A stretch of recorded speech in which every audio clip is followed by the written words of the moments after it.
Good afternoon. Will the Standing Committee on Crown Corporations please come to order? Before the committee can proceed with the business before it, it must elect a chairperson. Are there any nominations? I nominate. Minister Panouk? I'm nominating MLA Smoot. Mr. Smoot has been nominated. Are there any other nominations?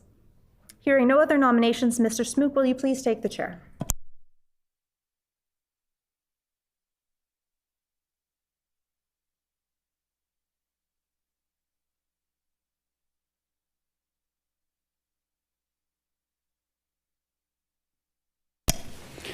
Our next item of business is the election of a vice chairperson.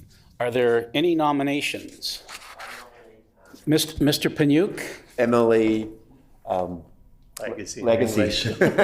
Bob Legacy. MLA Legacy has been nominated. Are there any other nominations? Hearing no other nominations, Mr. Legacy is elected vice chairperson. This meeting has been called to consider the annual report of Efficiency Manitoba for the fiscal years ending March 31st, 2019, 2020, and 2022. Before we begin, I would like to remind everyone that questions and comments must be put through the chair. Are there any suggestions from the committee as to how long we should sit this afternoon? Ms. Naylor. I would suggest we sit for 2 hours. Okay, it has been suggested that we sit for 2 hours. Now, does that 2 hours include some 10 minutes at the end for passing reports or up to 2 hours? I would suggest that Ms. Naylor. I would suggest that we conclude questions at the 2 hour mark and then take the time that's needed to pass reports. It has been suggested by Ms. Naylor that we sit for 2 hours and then do the reports after the 2 hours. Is that agreed? Is that agreed? Agreed and so ordered. Does the Honourable Minister wish to make an opening statement, and would he please introduce the officials in attendance? The Honourable Mr. Wharton. Thank you, Mr. Chair, and welcome everyone, and great to be here today by Zoom link in Manitoba, of course, in sunny Brandon, but certainly a great opportunity today to talk about some of the great work that Efficiency Manitoba has been doing and will continue to do.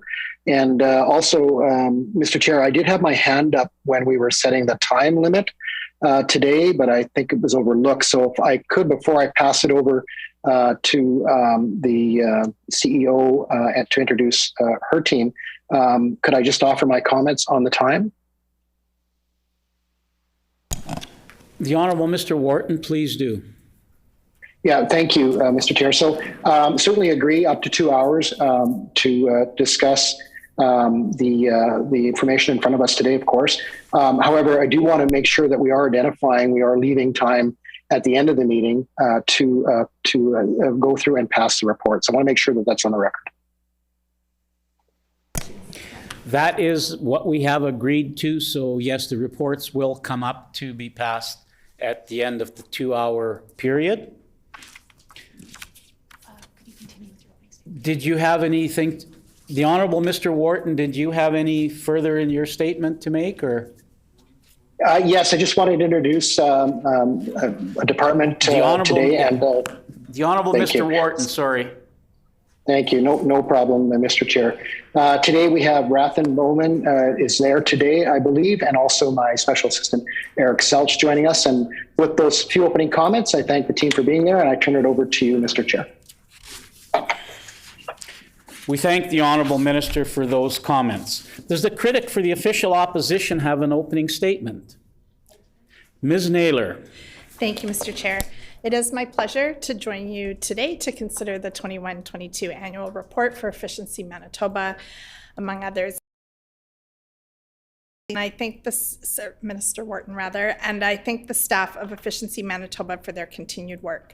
We know that Efficiency Manitoba has an important role to play in Manitoba's efforts to combat climate change. Efficiency Manitoba not only educates Manitobans on how they can save energy and make environmentally sound decisions, but it also saves people money through programs that promote greater energy efficiency, appliance recycling, and much more. However, we have been concerned with the PC government's approach to Efficiency Manitoba. We know that the PC government is not serious about conserving energy, making life more affordable, or taking action to combat climate change. Their failures with respect to Efficiency Manitoba has significantly hampered the Crown Corporation's mandate to reduce energy usage. So I'm looking forward to a productive committee meeting today. Thank you. We thank the member for that statement. Do the representatives from Efficiency Manitoba wish to make an opening statement? Ms. Montefiore? Thank you, Mr. Chair. As Chair of Efficiency Manitoba Board of Directors, I'd like to thank you for the opportunity to participate here today.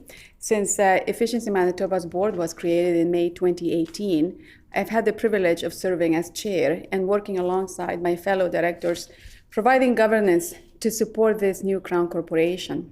We've worked collaboratively to set this organization up with a strong, stable foundation necessary for achieving significant long-term electricity and natural gas saving targets in Manitoba. It's incredible to look and see just how far Efficiency Manitoba has come.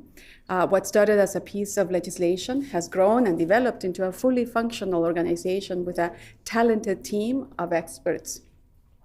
Over 1,200 suppliers are registered with Efficiency Manitoba and eager to work with Manitobans on implementing energy-efficient technologies via programs and offers made possible by the incredible organization that is Efficiency Manitoba. Everyone involved with Efficiency Manitoba is committed to a shared mission, which is reducing energy consumption using innovative approaches that respect the environment and lead to economic benefits for Manitobans. It takes time to build awareness of any new organization, and I'm really pleased to say that in less than 2 years, they have built awareness of Efficiency Manitoba from 33% in 2020 to 53% in 2022. I'm sure with all of the recent communications activities to raise the awareness and participation of Manitobans, the next report will see that awareness increases even further. I speak on behalf of the Board of Directors when I say how very proud we are of the progress Efficiency Manitoba has made since commencing in April 2020. They've persisted through challenging external events by launching new programs and adjusting existing programs as necessary, continuing to foster relationships with businesses and communities throughout the province, and ensuring all Manitobans are able to easily and safely access energy-saving opportunities. Colleen, our CEO, will go into detail about these achievements during her opening remarks. With 15 years of projected energy savings to achieve, Efficiency Manitoba is poised to serve as a key player in our province's pathway towards economic resiliency and environmental sustainability. We're looking forward to continuing to support their efforts and ongoing work to enable real benefits for Manitobans in our homes, businesses, and communities for years to come. Thank you. We thank you for those words. Ms. Curlett? It's my pleasure to be with you today to talk about Efficiency Manitoba's progress as Manitoba's newest Crown Corporation with the important mandate of helping Manitobans save energy and money in their homes, businesses, and communities. I look forward to answering your questions following my brief opening remarks. Before I begin, I respectfully acknowledge that we are on Treaty 1 territory, the traditional gathering place of the Anishinaabe, Cree, Oji-Cree, Dakota, and Dene people, and the traditional homeland of the Métis people and the heart of the Métis Nation. It is also important to acknowledge that we work with and serve all 5 treaty territories in Manitoba. As we acknowledge this truth, we have an opportunity to be respectful allies on the path to reconciliation. Since our official commencement in April 2020, we've been actively making progress towards our energy savings targets. We offer programs, financial incentives, and expert energy efficiency advice for homes, businesses, and communities. We're also supporting innovative approaches and solutions that will drive energy savings, economic growth, and environmental benefit for years into the future. We have been steadfastly delivering on our approved efficiency plan while also needing to quickly and nimbly implement significant pivots and modifications to respond to the extraordinary external conditions brought on by the pandemic. And although the days of lockdowns, stay-at-home orders, and restrictions on in-person gatherings are thankfully behind us, there are significant pandemic-induced implications that have persisted and impacted both residential and business customers' decisions to invest in energy efficiency improvements. While energy efficiency projects are now underway and customers are engaging more and more in energy efficiency, economic conditions continue to evolve, and customer uncertainty is not good for expenditures and investments. We're seeing these impacts translate into hesitancy on customer decisions to move forward with their projects, or if they are proceeding, the timelines to complete projects are extended due to supply chain delays with materials and parts or labor shortages to complete the work.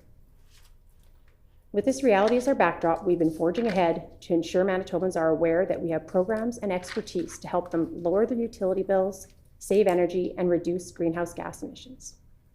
And we've been making consistent progress towards achieving our long-term electric and natural gas energy savings targets. Each year, we're seeing progressively more participation with customers, even with the ever-changing economic conditions that all Manitobans have been facing. With all of this in mind and with focus and dedication, our year-over-year results demonstrate continued progress.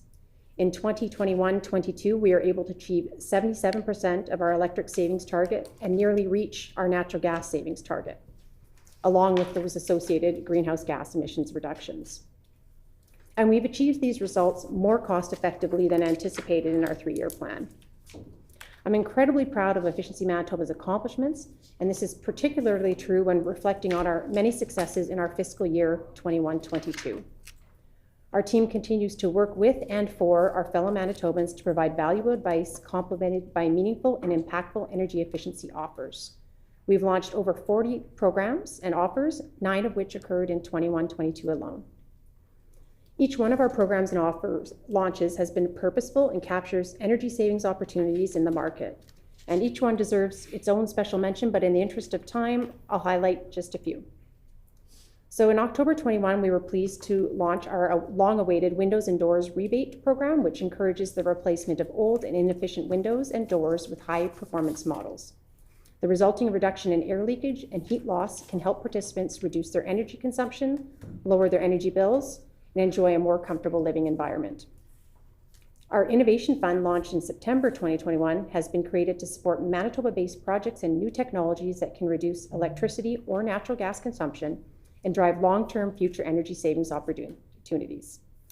And coincident with the launch of this fund, we invited Manitoba organizations to send us their energy savings plans and projects that could be replicated through the province. The response we received was truly incredible, and we were able to provide funding to 7 projects in our first year of the Innovation Fund. The total committed funding for innovation projects to date is $1.8 million. I'm also incredibly proud of the collaborative work that we're facilitating via our Indigenous Community Energy Efficiency Program. Responding to overwhelming interest, we approved funding for 11 First Nation communities to hire and support a local energy efficiency advocate. The advocates are responsible for fostering a culture of conservation and sustainability through energy efficiency, accomplished by developing an energy efficiency plan for the community aimed at leveraging our programs and offers. They will also have direct access to Efficiency Manitoba's incentive programs to enable energy efficiency upgrades and resulting energy savings. In addition to energy efficiency advocates for First Nations communities, we're also working collaboratively with the Manitoba Métis Federation for a funded advocate to promote our Métis energy efficiency offers and other Efficiency Manitoba programs to Red River Métis citizens across the province.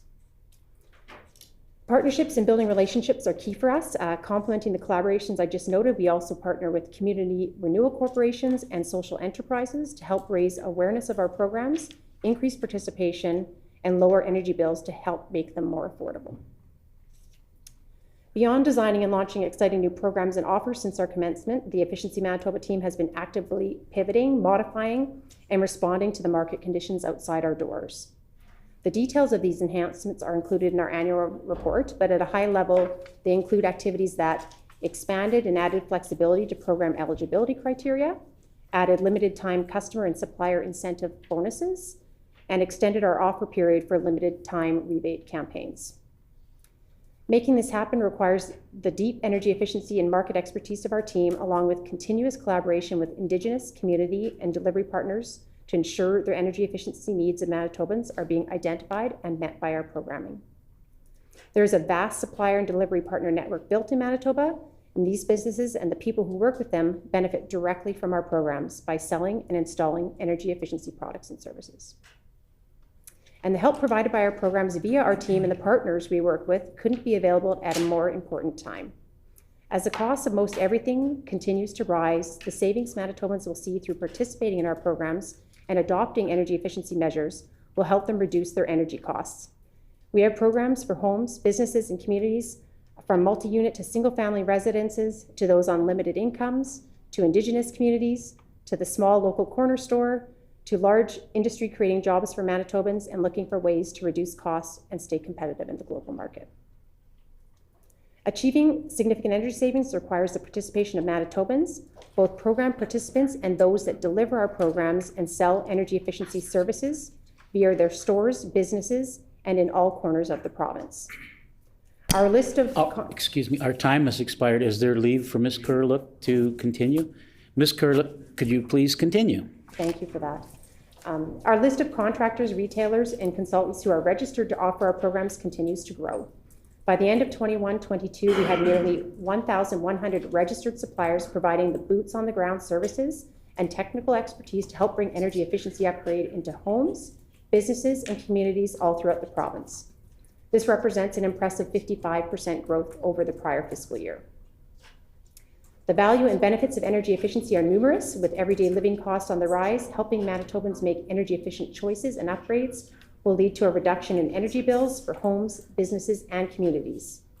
In 21-22, our programs helped Manitobans save a total of over $14 million on their energy bills.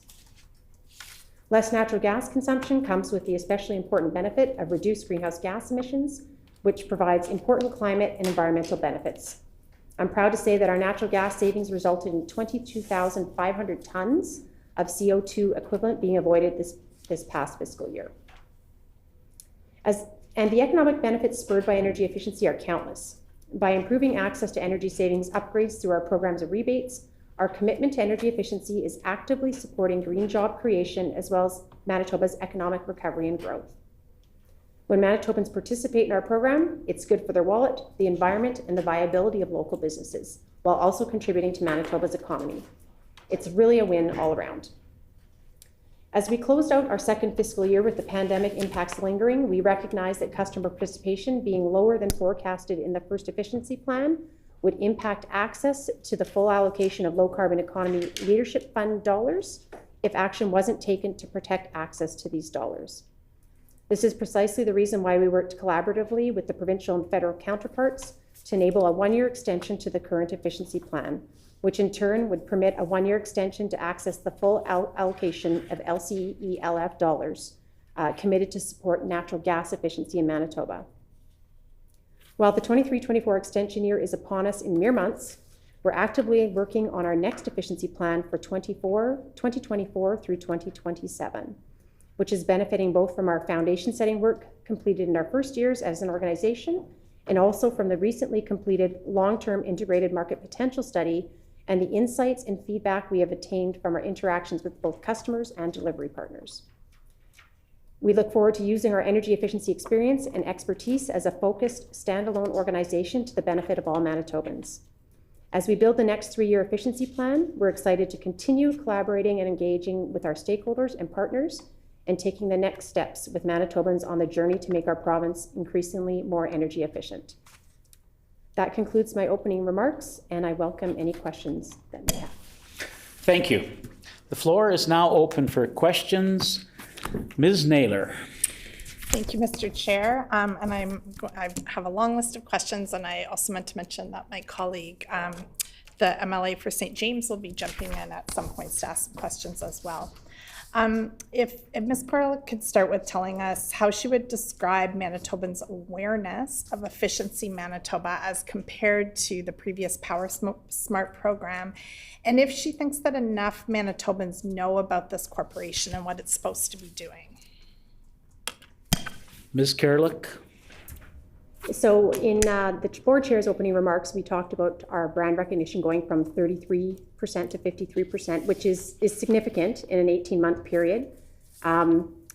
You know, the PowerSmart brand was built in Manitoba, but that was over a period of 30 years or 3 decades. So the brand awareness of PowerSmart was high. It was in the 80 range. So 53% is a commendable effort for an 18-month period. Is it enough? No, we anticipate our target is to get to 80%. So you will see that with the campaigns that we have rolling out as of today even, that Efficiency Manitoba will become a much more recognized brand in the Manitoba market in the future. Ms. Naylor? As you mentioned previously, the independent audit of Efficiency Manitoba's activities show a 77% achievement rate with respect to electric savings for 21-22 and 93% achievement rate with respect to natural gas savings. Can the CEO comment on whether or not she's satisfied with these achievements? Ms. Kerlick? So again, with the backdrop that was our reality in the first 2 years of our existence, which was, you know, largely characterized by lockdowns, stay-at-home orders, the inability to gather in person, we do think these efforts are in line with what other providers of energy efficiency are achieving. And so would we like to be on target? 100% we'd like to be on target. But in light of what's been happening in the Manitoba market and customers' ability to participate, we do think it's a commendable achievement. Efficiency Manitoba customers have been focused on things beyond just energy efficiency, and that's true even today when you start looking at inflationary pressures and where people are spending their discretionary income. You know, in the past, discretionary income was a commodity that was scarce with respect to customers that might have lost their jobs or people that were concerned about the economic future.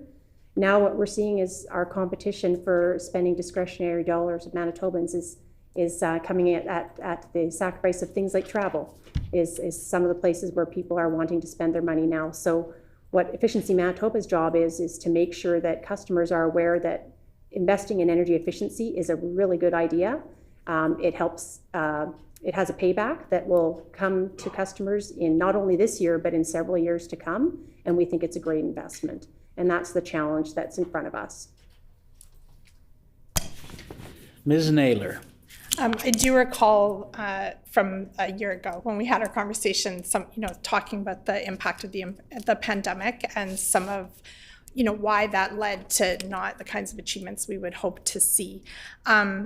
But and there has been some change in that, but I'm still concerned that it's not enough of a change. And so can the CEO tell me if she believes that the achievement rates will improve in the current fiscal year and how she's going to go about that? Ms. Kerlick? So as I stated in my opening remarks, the trajectory of energy efficiency improvements is already happening. One thing that I would like to note is that Efficiency Manitoba specifically has long-term energy savings targets in legislation. And that particular portion of legislation was contemplated specifically due to the fact that with 65% of Efficiency Manitoba's budget coming from customer incentives, customers need to participate. And economic conditions do impact customers' ability to participate. So we have 15 years to make up those targets. Do we want to make them up earlier? 100%. As I noted in my opening remarks, we're already near to be reaching our natural gas savings target, and we're hoping to close the gap on what we missed out on in the first year. Electric savings targets have some additional challenges that came to light through the market potential study that we just completed with a third-party consultant that's an expert in demand-side management industry. And that challenge is specifically that one of the key and most pervasive technologies for achieving energy savings in the electricity market is no longer or is rapidly becoming no longer available to us, and that is non-residential lighting. So business lighting is largely transforming to LED technology. So what we had forecasted for being energy savings in electricity with that particular technology, which is a pretty big component of our plan, is depleting because the market is transforming, which is great news. It's good news for energy efficiency in general. It just will make it harder for us to meet our electric savings targets. That said, the market potential study did also highlight a couple areas where we could be focusing our efforts to actually meet targets and in future years start exceeding those targets.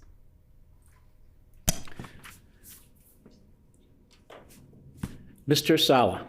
Hi, thank you so much for that. I just maybe would like you to elaborate a bit on what that study identified as those strategies that would allow us to meet those efficiency targets that you just identified.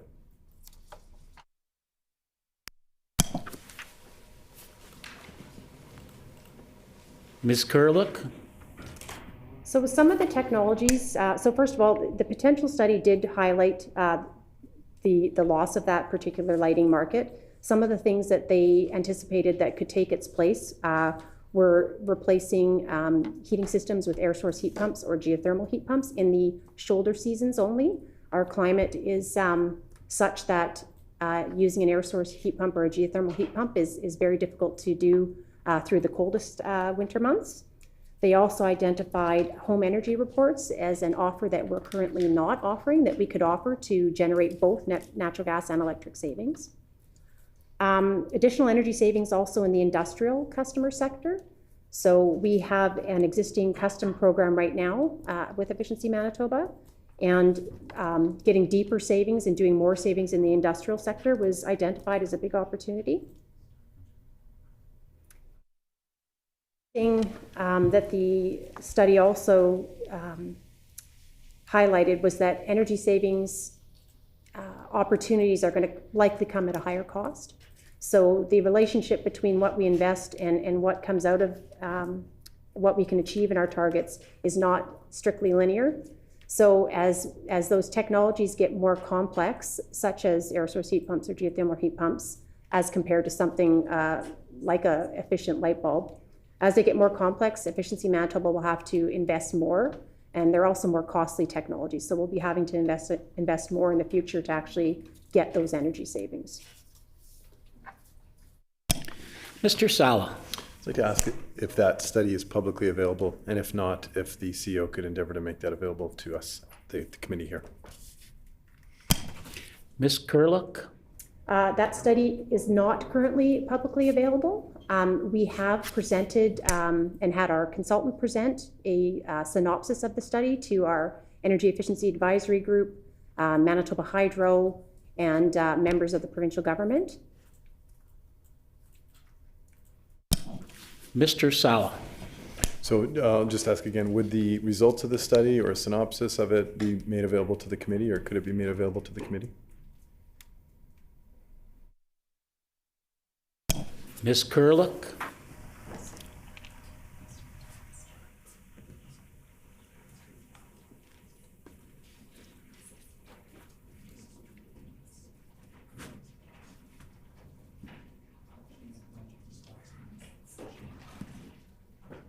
Ms. Kurlik. Efficiency Manitoba will endeavor to get you the executive summary of this report that can be provided to the committee. And just in addition, Efficiency Manitoba will be proceeding with a hearing for their efficiency plan, likely looking like it'll be the fall of this year, at which time I suspect the Public Utilities Board will be asking for a filing of that complete study. Mr. Sala. So we touched on this a bit at the beginning of my colleagues' questions, but just want to talk a little bit more broadly about performance of Efficiency Manitoba, and specifically in relation to the Efficiency Canada scorecards, which I'm sure you guys are no doubt aware of. Manitoba has come in 8th place this year and the previous year. And one thing that I think is so concerning about that for folks is that we are one of 3 major hydroelectric producing provinces in this country. BC, Quebec, of course, being the other 2. And yet we see BC routinely coming in at the top. This year, again, they're number 1, and Quebec in number 2. And Manitoba is at the back of the pack right in front of Saskatchewan, which has almost no energy efficiency programs to speak of. So I guess just to ask, I understand you've identified supply chain issues, there's consumer issues in terms of their willingness to spend, and all types of barriers for sure in place. But other provinces would certainly be facing similar challenges or in seeing uptake or increases in energy efficiency. So just hoping you can help us understand what BC, for example, or Quebec is doing so differently than us that allows them to routinely score at the top of the pack compared to Manitoba.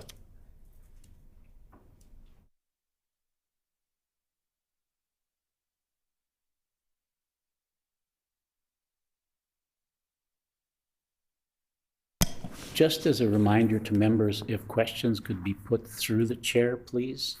Just keeps things a little bit easier.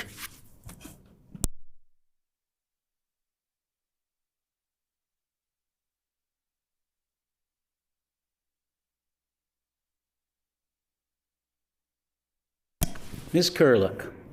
So indeed, Efficiency Manitoba is aware of the Efficiency Canada scorecard.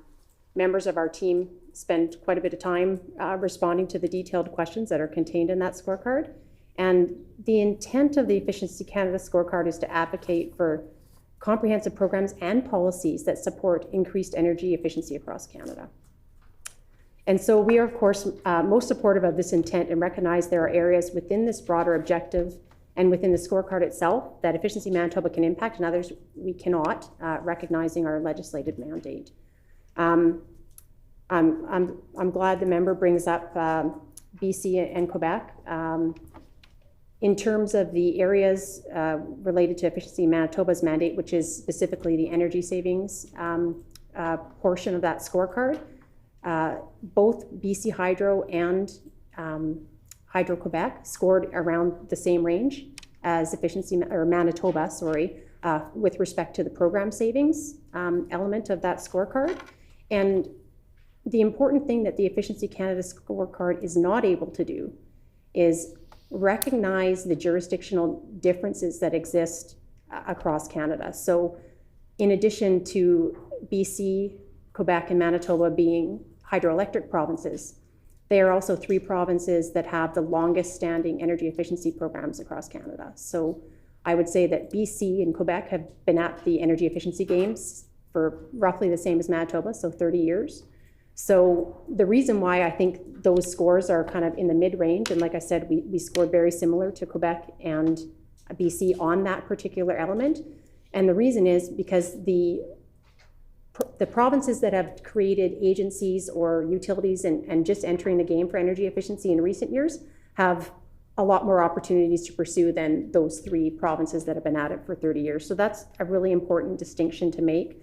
This is something that we've raised with Efficiency Canada, along with some other difficult things to help compare against different jurisdictions, such as geographical dispersion of customers, the remoteness of customers. I can tell you that Nova Scotia doesn't nearly have the remote population that we do here in Manitoba. And so all of these extra things make it difficult to compare apples to apples. And so I do believe Efficiency Canada is recognizing some of these comments that others have made with respect to the fairness of the comparison. And so they are actually taking a year off of the scorecard and plan to be delivering it biannually now, but they're using this time to really dig into the metrics to ensure that things are being compared fairly. But that said, we are trying to create a culture of continuous improvement. And if something comes out of the Efficiency Canada scorecard, which is something that's also falling within our mandate, and it's something that would bring value to Manitobans and make sense in the Manitoba market, we will absolutely look at implementing something that might have come out to fold that in with our existing initiatives. And I'll just say, there were quite a few elements of the scorecard that they brought forward that were very positive to Manitoba. One of them being legislated long-term energy savings targets, which is what Efficiency Manitoba has. There was positive comments about our innovation fund. We scored top marks in the industry efficiency area, which is providing energy assessments, benchmarking, consultations and technical support in embedded energy managers for industry. And they also commented positively on our approach to Indigenous programming. Mr. Sala. Just following up on one aspect of your response, which was concerns about the impact of the mandate, the legislative mandate for Efficiency Manitoba, and how that influences or impacts your ability to deepen those efficiencies for Manitobans. There's some, if you speak with folks around Manitoba, and I've had a chance to speak with a lot of people in the energy space, one thing that we hear often is that the legislation itself and the way that it's written has inherent, it creates an inherent challenge or issue for you in that there's essentially disincentives baked in. For example, if we want to improve the efficiency of home heating, you've already said there's opportunities to look at moving towards air source heat pumps as maybe a solution in the shoulder seasons. In-ground heat pumps would significantly deepen the amount of the efficiency we're seeing in space conditioning. And yet if we do that, we're drastically increasing the amount of electricity that the province is using. Same thing with transportation, right? ICE vehicles are wildly inefficient. If you electrify them, they become incredibly efficient and you can possibly save people a lot of money. But if we were to do that, again, we're drastically increasing electricity usage. So can you speak to the impact of that, of the legislation as written, and how that constrains or just influences your ability to help deepen efficiencies in Manitoba? Ms. Kerlick. Yeah, so in my remarks, I didn't express that I had a concern per se about the legislation, but what the member is bringing up is that as the electric load grows in our province, and with our targets being a percentage, being based off a percentage of that load, that means our targets will get higher and higher as the province electrifies, or if the province chooses to electrify. So this is an element of our legislation that has been known to us since early days. Our Legislated Energy Efficiency Advisory Group has raised this with us as well. We have members from Green Action Centre in particular that was concerned with that portion of our legislation. Also, Manitoba Industrial Powers Users Group was one of the organizations that was really concerned with how our legislation was structured and that it might provide penalties for us. Thank you. With respect to achieving our electric savings targets specifically. So that said, that is something that is on our minds. It's something that we are discussing with the table of interest of our energy efficiency group, and discussing ways in which legislation might be able to be improved or enhanced to accommodate our future if it doesn't include electrification. But I will say that the legislation, of course, is not for Efficiency Manitoba to be drafting or editing or making.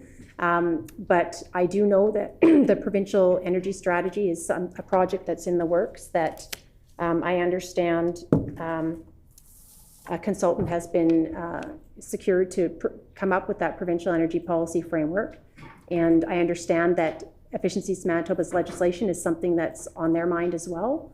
So I would anticipate that if that is the path that we do indeed intend to pursue as a province, that the legislation will be addressed.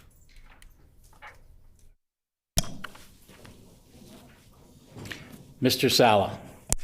Thank you for that. So the last question, just in follow-up to the work of Efficiency Manitoba that I have here, is about the friction that is experienced by users of the programs. One thing that we hear is that it can be quite challenging end-to-end for a typical homeowner to be able to take advantage of the broad spectrum of offers that Efficiency Manitoba has on the table. I think, I've gone through the work myself of going to the website and seeing, I think it's well designed. I think the experience online is good.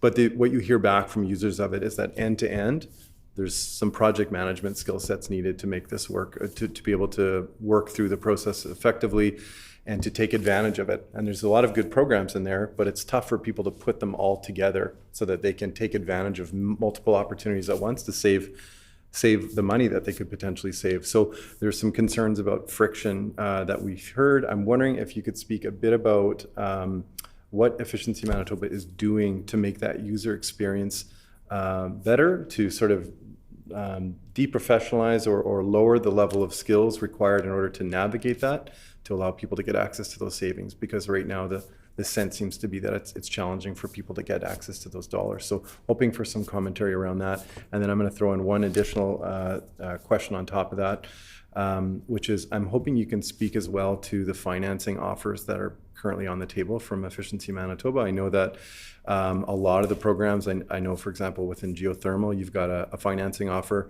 but there's a 4.75% interest rate attached to that, right? So I'm wondering if Efficiency Manitoba has looked at, in the interest of ensuring these programs can be accessible to the lowest income Manitobans who arguably would stand to benefit the most from this and should be, we should ensure that they can access those savings. What we're doing to make sure that they're able to benefit from these programs, because arguably the financing arrangements as designed are cost prohibitive for most people, and they're still required to have a big cash outlay at the front. So wondering if there's plans relating to increasing the affordability of these programs or improving access specifically around financing. So there's a financing question and then the question about friction, and then that is it for me today. Thank you.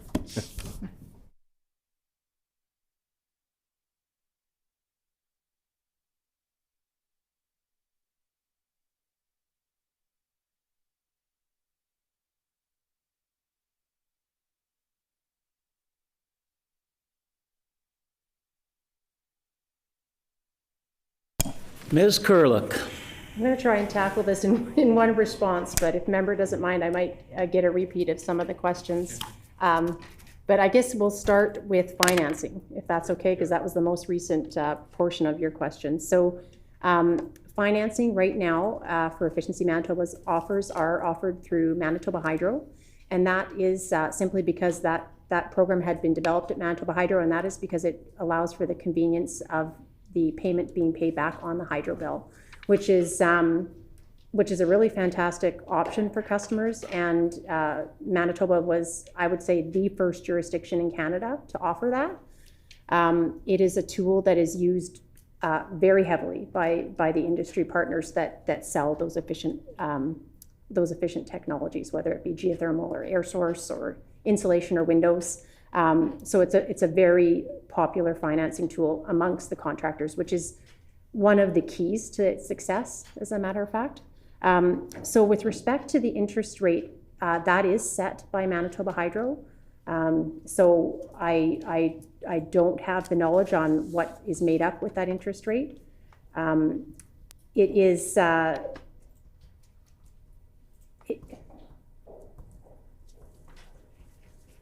I lost my thought. The interest rate, as well as the determination of credit, rests with Manitoba Hydro, because of course the loan being on the customer's bill, it is up to Manitoba Hydro to also collect it. Now, all of that said, a lot of our programs are offering incentives such that financing isn't even required anymore. So I would say with insulation, for example, I don't think you'd find a lot of financing of that technology on the loan, because I think with our incentive that the amount of money that's required by the customer to invest just isn't as high anymore. With those customers that are in an income challenged type of household, I would say that most of our technologies that we're giving them are offered for virtually no cost. So the requirement for a loan isn't required. So the financing component, I would say, is a tool in our toolbox and definitely helps with some technologies, but I think our incentives are a bigger persuader for energy efficiency action. The other component to financing is a pay-as-you-save model that was offered for communities installing geothermal heat pumps. And that one faced some challenges because it was First Nations communities that had that financing. And it came to our attention that a finance charge or a loan wasn't something that was eligible to be on the bills of First Nations households, given that the payment for those bills was largely coming from the federal government. So they basically halted that pay-as-you-save model. So that covers the financing component, I believe. And then I think I'll move to the friction piece. And so, I'm I mentioned this earlier, we do have a culture of continuous improvement. We have established a customer experience team at at Efficiency Manitoba that has a cross-section of residential, commercial, technical folks, communications folks that constantly looks at the kind of feedback that we have coming through our, whether it's our portal or whether it comes through our contact center or multiple channels. And they're looking at ways that we can improve upon what we're delivering. In terms of friction and difficulty navigating the process, I'll be honest with you, that has not come up as a criticism that we've had so far. I do know that there has been quite a bit of confusion with the Greener Homes Grant, which is a federal program delivered by Canada. And that one definitely has an end-to-end requirements that may be more complex because there's a pre-audit required. And then there's an eligibility that you must implement at least one measure. And then there's a post-audit requirement as well. When the federal government rolled out that program, there was a very limited amount of energy auditors in Manitoba. So I know that caused some concern with Manitobans. And so how we're looking to deal with any friction that the federal government program may cause is that we work very closely with the energy auditors that exist in Manitoba. We know all the companies that are delivering that audit program, and we make sure that they are educated on our delivery, our programs, which do not require the pre and post audit. So a customer can apply for our programs. Sometimes we ask for pre-approval, and that's simply to make sure that the customer understands what's eligible. Because sometimes with an installation project, it's hard to go back and add a little more R value if you've already completed the project. So we want to make, for customer service purposes, make sure they understand what's an eligible installation, whereas others it's a post-purchase rebate. So really trying to simplify that process. In terms of trying to address customers that are at various stage of understanding, and I would look to my parents, for example, who, even though their daughter has been in energy efficiency for the better part of 3 decades, they still wouldn't know where to start. So what we implemented was a virtual energy review, which a customer can do from the comfort of their home on our website. They can go on to the virtual energy review, answer like a handful of pretty simple questions that any Manitoban can answer, and it would give you some advice on where you can start your efficiency journey. So that's sort of our basic measure. When you start getting into more complex customers, commercial customers designing a new energy efficient building, for example, how we've dealt with some of those situations where the installation of energy efficiency might be more complex, we offer a rebate for energy modeling. So for example, in the past, new construction programs have been primarily prescriptive based. We know that to get a high performing building, doing an energy model is a really good idea. And when we offer an incentive to actually do the energy model, customers might look to engage or contract with an energy modeler to help them through that decision-making process. So, when delivering to all Manitobans, it's no short order. It's a tall order because every Manitoban is different, and that's in residential customers, everyone's different. And then you layer on commercial and industrial customers, which of course get even more complex. So I'm not sure if that addresses the member's question on friction, but I will end my comment or response with that, saying that if there's anyone that's having a challenge participating with Efficiency Manitoba's programs, we are absolutely more than happy to reach out to that customer, or they could reach out to us through many channels, because our intent is to make energy efficiency easy and enjoyable. And so definitely don't like to hear that anyone's getting caught up in the process. Ms. Naylor. Thank you. And through the chair, the Manitoba government had previously, they were supposed to develop a green transportation strategy, and it was noted that Efficiency Manitoba was to play a role in quote programming support for this strategy. So has Efficiency Manitoba had any discussions with government regarding their participation in this strategy? Ms. Kerlick? We have not. Ms. Naylor? Then through the chair, I have a question for the minister about the status of the government's green transportation strategy. When will it be complete and when will it be made public?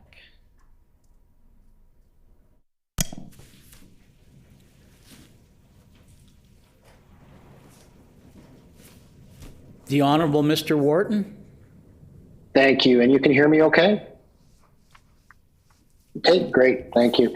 And thank you to the member from Wolseley for the question. And as the CEO has alluded to on a number of fronts, the good work that Efficiency Manitoba is doing, and of course our government is working on a number of fronts as well when it comes to energy efficiency. And we know that energy efficiency is going to be important as we go forward, and we continue to do that. And we'll continue to collaborate with our partners, including the federal government, who also will play a role as we build out that next phase, and in partnership with Efficiency Manitoba.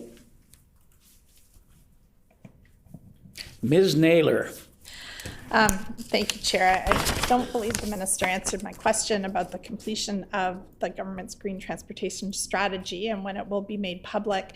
So I'll repeat that question, but I will also ask him to add what role Efficiency Manitoba will play in that future green transportation strategy.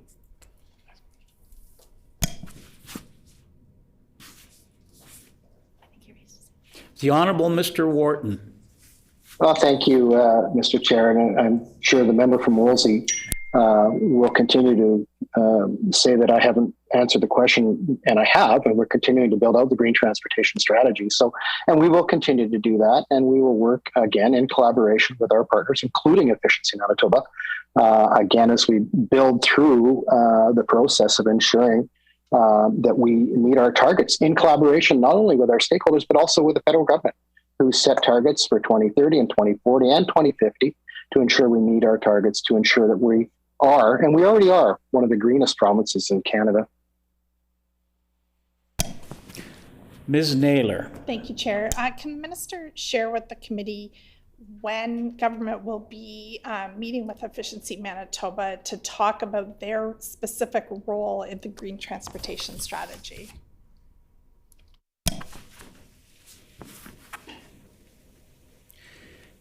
The Honorable Mr. Wharton, like when you're putting your hand up, if you could put it a little bit closer because I can never see it.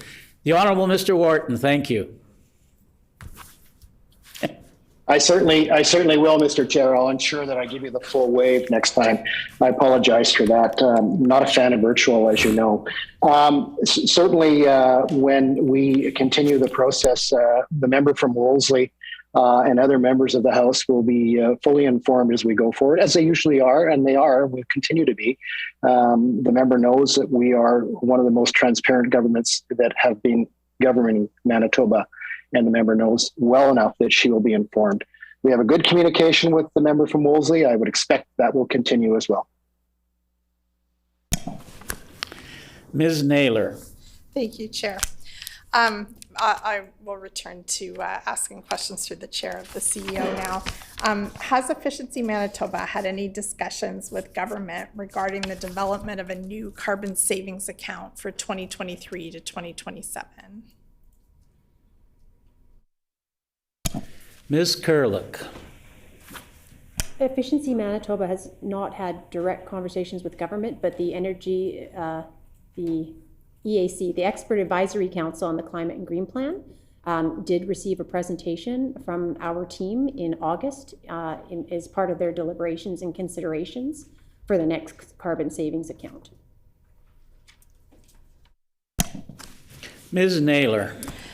Does Efficiency Manitoba have any plans to support enabling technologies and infrastructures for low carbon and emission reducing choices like the construction of electric vehicle charging stations or incentives to purchase electric vehicles? Ms. Kerlick? Currently, Efficiency Manitoba's mandate is to reduce electricity consumption and natural gas consumption. We're also able to do some fossil fuels with residential customers in terms of home heating specifically, At this point in time, there is no legislative mandate to do any transportation fuels. However, it is noted as an item in our regulation that could be added by way of a regulation in the future. Ms. Naylor. Thank you, and I want to note that I do recall this conversation from last year, that this long involved conversation from last year about this not being part of the mandate.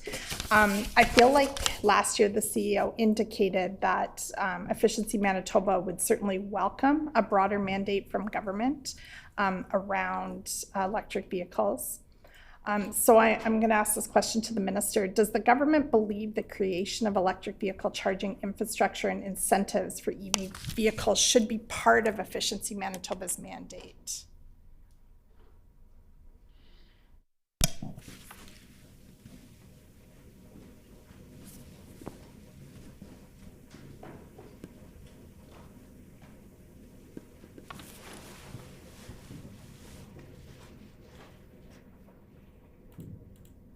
The Honourable Mr. Wharton.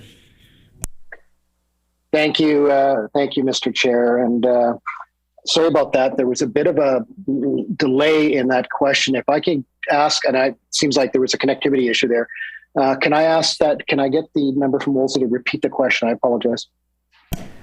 Ms. Naylor. Does the government believe that the creation of electric vehicle charging infrastructure and incentives for EV vehicles should be part of Efficiency Manitoba's mandate?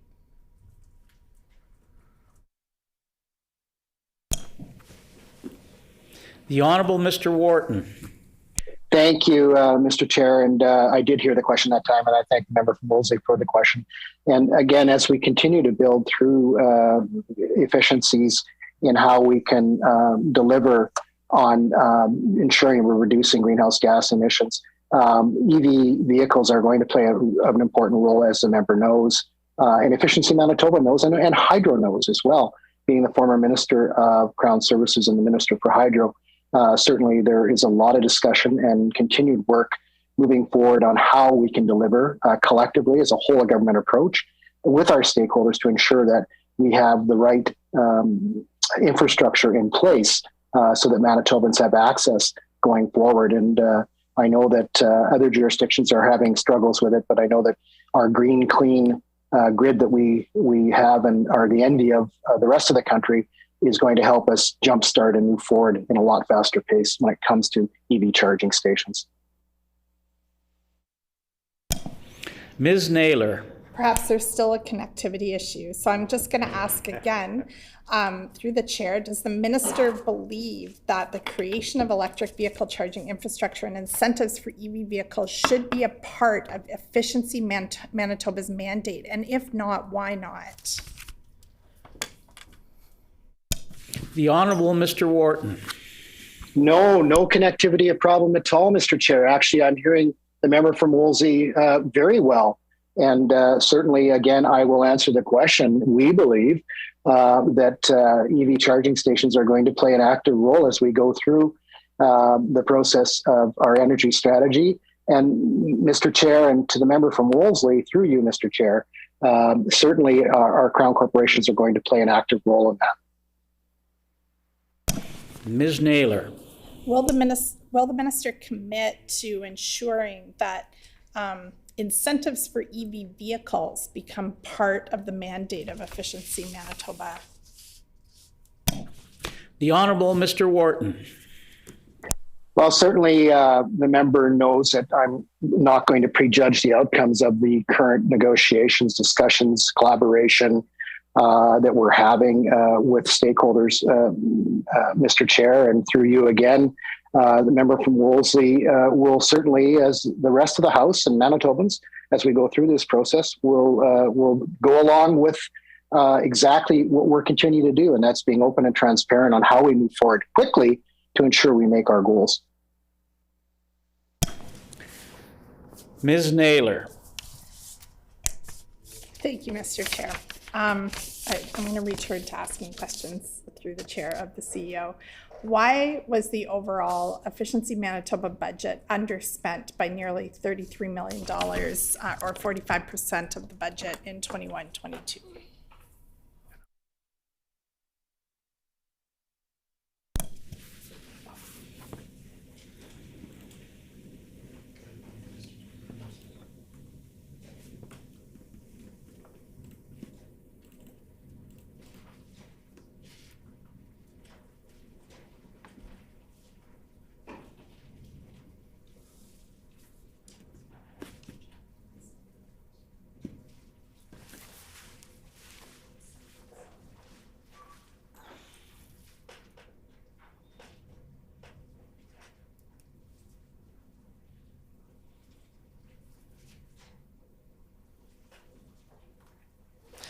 Ms. Curlick.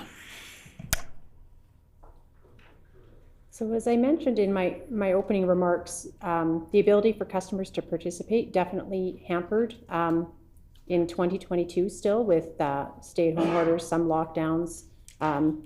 Really what we found too is the lack of the ability to meet in person at conferences, et cetera, really hampered our ability to get out there and sell energy efficiency to Manitobans. But 65% of our budget is in customer incentives. So when we don't have the customer participation, our budget definitely reflects that through under expenditure in our incentives. So while we budgeted, $48.7 million in incentives for 21-22, we achieved 25.8. So obviously a big proportion of our underspend was in the category of incentives. Ms. Naylor.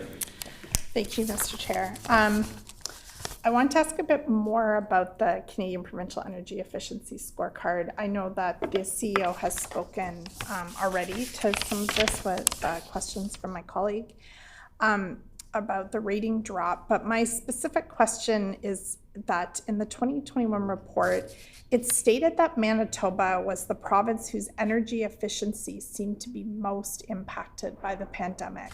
So I'm wondering if the CEO can speak to why that is, and maybe elaborate a little bit more on the depth of the underspend this year and if that's a contributing factor to this.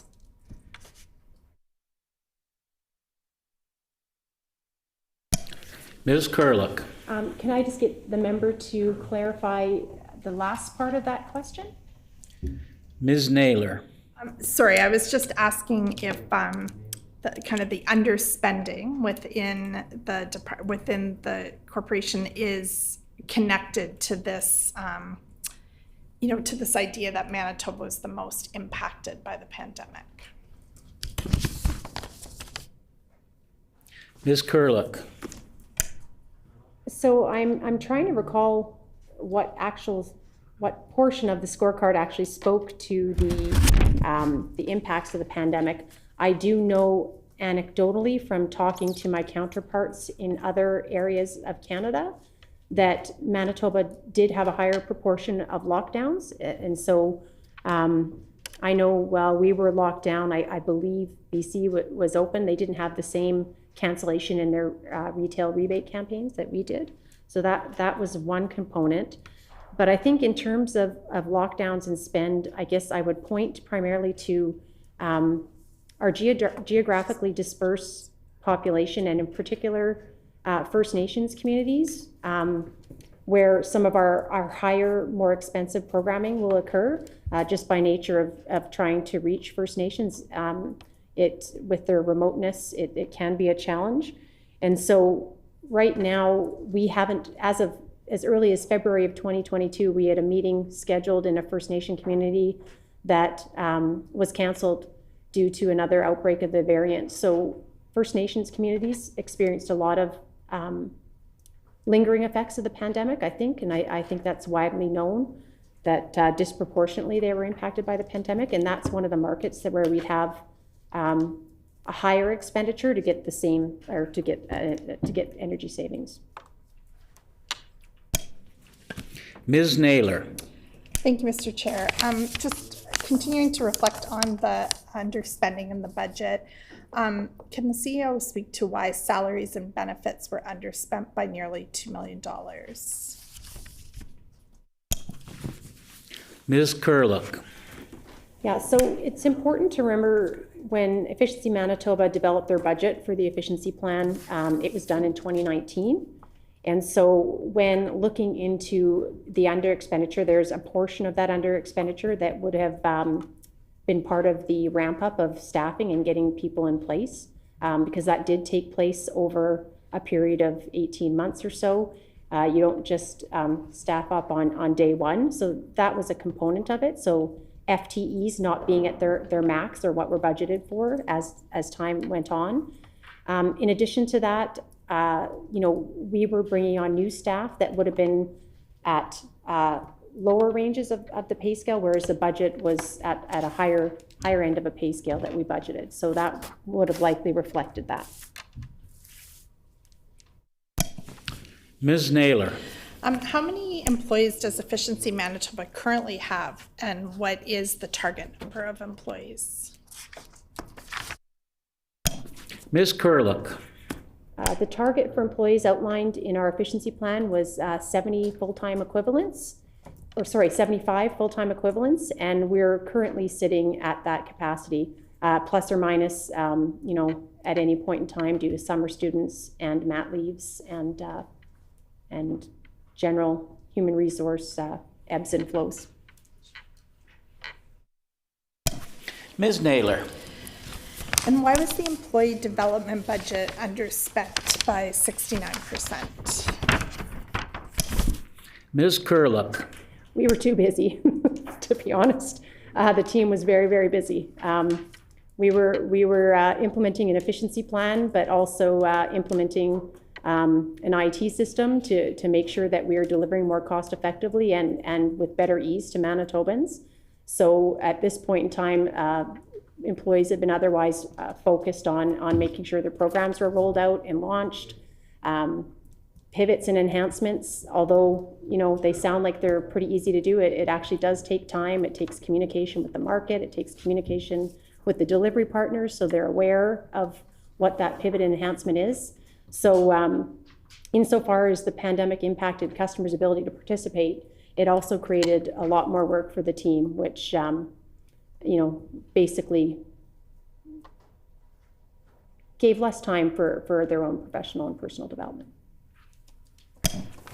Ms. Naylor. Thank you for that. I'm wondering if there are plans for further employee development in the coming year in the next budget. Ms. Curlick. Yeah, I think if you look at our annual report, we are targeting to be 80% spend. We've already engaged in some training for employees, whether it be technical training or training with respect to our path to reconciliation. We just put our entire team through the Kairos blanket exercise, which was a fantastic training opportunity for our team. We've engaged in all sorts of training, but I'll leave it at that. Ms. Naylor. And through the chair, why was contracted services and program delivery underspent by over $7 million? Mr.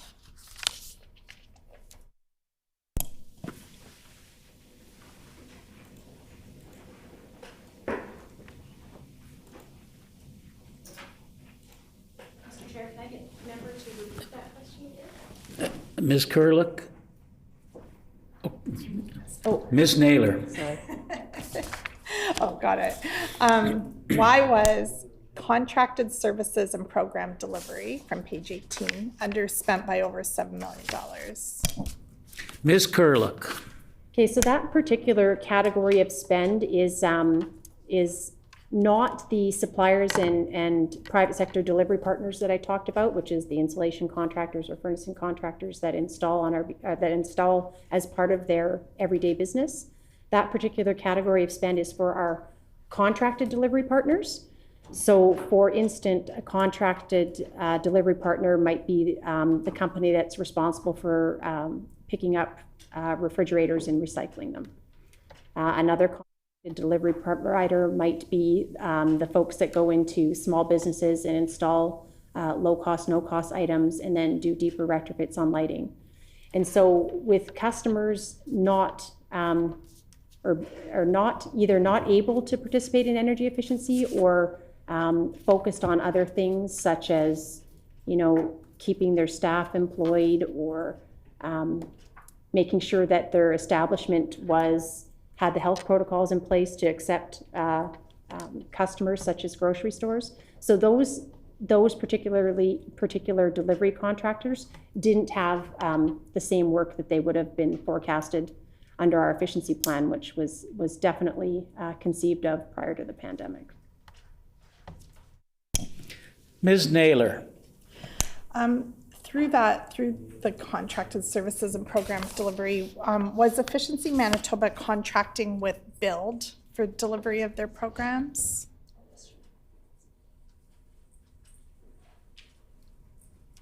Ms. Curlick. Efficiency Manitoba had done some work with Build and I believe it was 2020, and it was some carryover activity that had been part of originally from the Manitoba Hydro Power Smart program. So we had done, I believe it was 18 homes through Build. So they were one of our delivery partners, but I believe it was early in the fiscal 2020 year that they ceased doing insulation upgrades. So they stopped doing that work. And so they probably wouldn't have impacted our 21-22 private sector or contracted services spend because they weren't doing that work anymore. Ms. Naylor. Was Efficiency Manitoba satisfied with the work delivered by Build? Ms. Curlick. I'm not sure I'd be qualified to say. It definitely wouldn't have been a program that I would have had day-to-day interaction with. I can't recall of any customer instances that rose to my level of attention with Build's work. Ms. Naylor. Thank you, Chair. I guess I'm just trying to clarify. It sounds from what the CEO has said that it was Build, the organization, that ceased doing the work that was required by Efficiency Manitoba, not that Efficiency Manitoba made the choice to stop contracting with Build. Is that correct? Ms. Curlick. Yeah, that's correct. It was. It's my understanding that in terms of it being a cost-effective model for Build, they weren't able to deliver it cost-effectively. So I think they were challenged, is what I understand, and we do have the former director of Build in our employ, so would be much more apt to answer that than I would. Ms. Naylor. I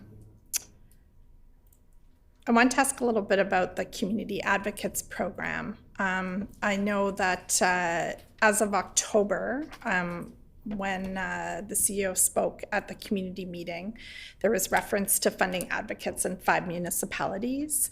I'm just wondering if we could get kind of an overview of a breakdown of the costs for that program and what sort of the lines of accountability are once that funding is provided to municipalities.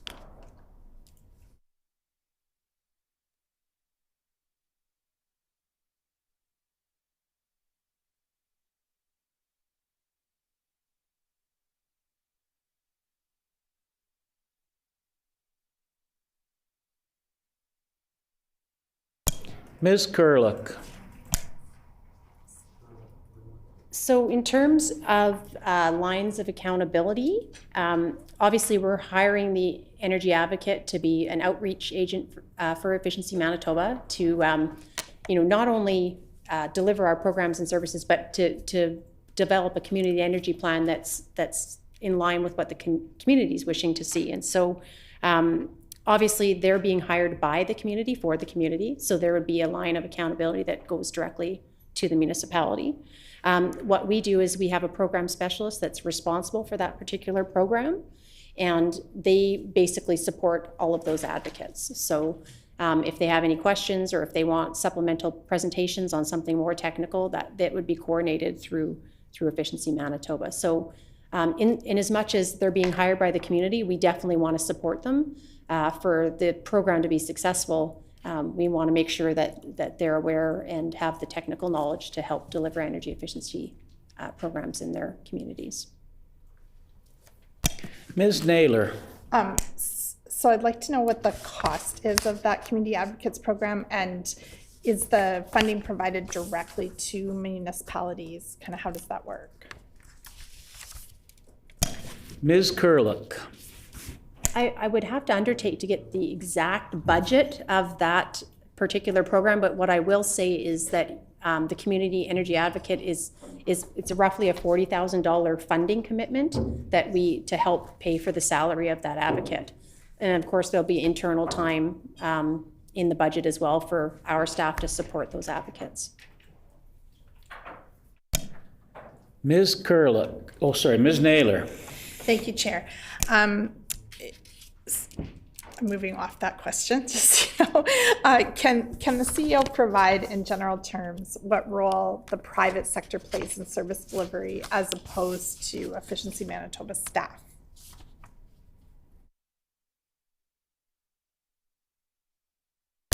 Ms. Kurlik. Efficiency Manitoba relies quite heavily on the private sector for delivery. We are not in the business of installing furnaces or installing insulation or changing lights for that matter. So quite honestly, a real key to our success is making sure that the private sector is as aware of and delivering our programs. And I would even go further to say that many private sector businesses are actually benefiting from our programs. And so whether that be through the addition of more staff to help deliver due to increased demand, or whether that's through creating new jobs entirely. So whether that be energy advocates energy advisors that do the audits is one of those areas that is a green job that's being created through energy efficiency, but also energy modelers. And I alluded to funding an energy model for designing new buildings earlier on, and that was definitely a profession that didn't exist, say, 10 years ago. So it's something that's definitely evolving, both with programs, but also with the direction of building code.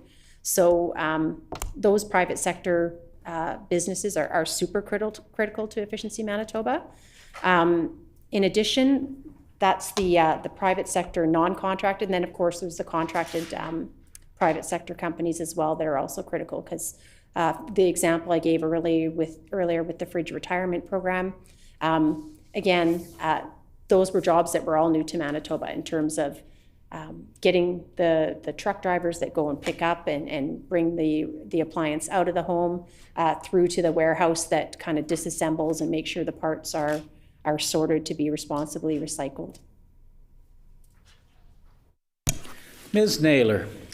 I have a few more budget questions, but since there was just a reference to the pickup of appliances, I have a question related to the old appliance recycling program, so I'm going to jump to that. Through PowerSmart, Manitobans were being paid $50 to recycle old fridges. Now it's $30, quite a few years later. Can the CEO speak to why this change? Ms. Kurlik. So with the old, so first of all, the fridge retirement program targets a specific age of fridge. And as time goes on, the number of those fridges in the market are getting lower and lower. So in terms of designing or enhancing a new program, what we did with that particular program is aim to pick up additional appliances. So I do believe we take dehumidifiers and freezers as well. But in terms of the reduced cost, you get to a point with the market where the incentive may not matter anymore. So, and I'll give an example of a person that I used to report to who has basically said she needs her second fridge to hold her. She has 2 boys and they drink a lot of milk. And so her 4 liters are not in her main fridge, they're in her second fridge. Equally so, my sister will not relinquish her second fridge no matter what we pay. So just an enhancement, to make changes, but there's not a lot of fridges of that vintage left anymore that we think we can still claim. Ms. Naylor? Thank you. I'm just going back to the questions about budget in the annual report. On page 24 of the annual report, it says that Efficiency Manitoba's customer contact center is operated through a Winnipeg-based business. So what is the name of that business and what is the cost of the customer contact center?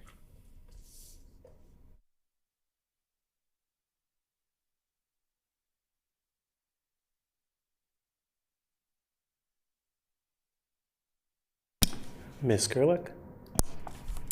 The name of that Winnipeg-based firm is Direct Focus, and I do not have that level of breakdown at my disposal right now for the contact center. Ms. Naylor? Welcome to the chair. I would like to ask if the CEO can provide that to the committee after we meet.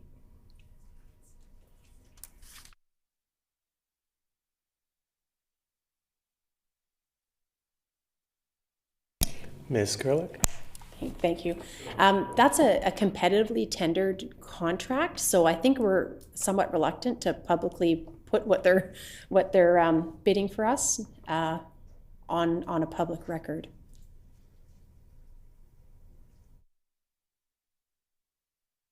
Ms. Naylor? So if I'm understanding that correctly, then Manitobans don't know kind of what is being spent to deliver services of the Manitoba government.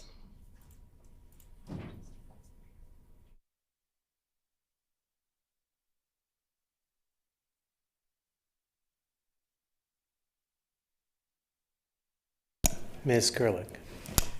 I think when we were establishing the reporting framework for our financials and our annual report, we rolled that up into contracted services for that specific reason of, not wanting to reveal to competitors what successful private sector businesses are getting paid for from our services. Ms. Naylor? Thank you. Can the CEO describe the advertising activities taken by Efficiency Manitoba? I'm aware that there's been substantially more advertising in this past year, and I remember us talking about advertising a year ago. But where things are at now, are these advertising activities effective and sufficient to meet the needs of the corporation? And can she also describe the overall amounts expended on advertising?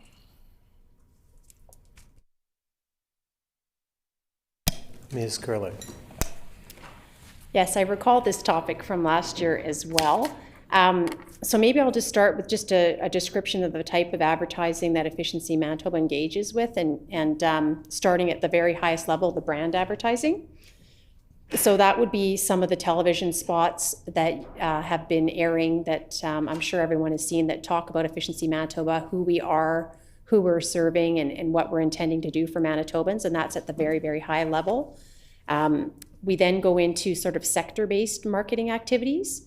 So I'll give an example of the commercial market, for example, or maybe even a more relevant market today would be, because we're just at the conclusion of it, but a trade show booth at the home show is a sector-based marketing strategy that is targeting the entire residential sector. And then finally, the most detailed or the granular level of marketing and advertising that we do is right down to the program level.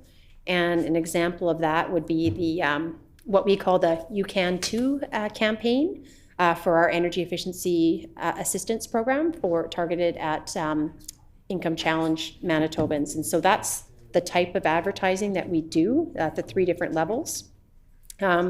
We can say that in 21-22, we had a budget of just over 2.4 million.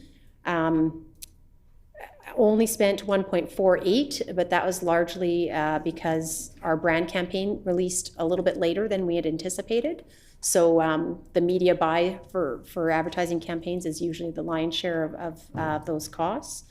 But I can tell you already here that we're budgeting 2.3 million or 2.4 million for 22-23, and that's looking like it's going to be fully spent. So Efficiency Manitoba is definitely upping our advertising and promotion to Manitobans so that we can be assured that Manitobans are aware that we exist and that the programs and offers are there to help them with their energy efficiency. Ms. Naylor. So one final question about the budget is the underspending in every area that we've indicated the underspending, does that get rolled over into next year's budget, or what happens with that revenue that hasn't been spent? Ms. Kurlik. In our category of advertising in particular, we're planning to even up our game a little bit more with our advertising budget and spend roughly 3.4 million for our 23-24. Ms. Naylor. And for all the operations, the staff expenditures, everything, all the budget items that I asked about where there's underspending, do those get rolled over into the next year's budget? Ms. Kurlik.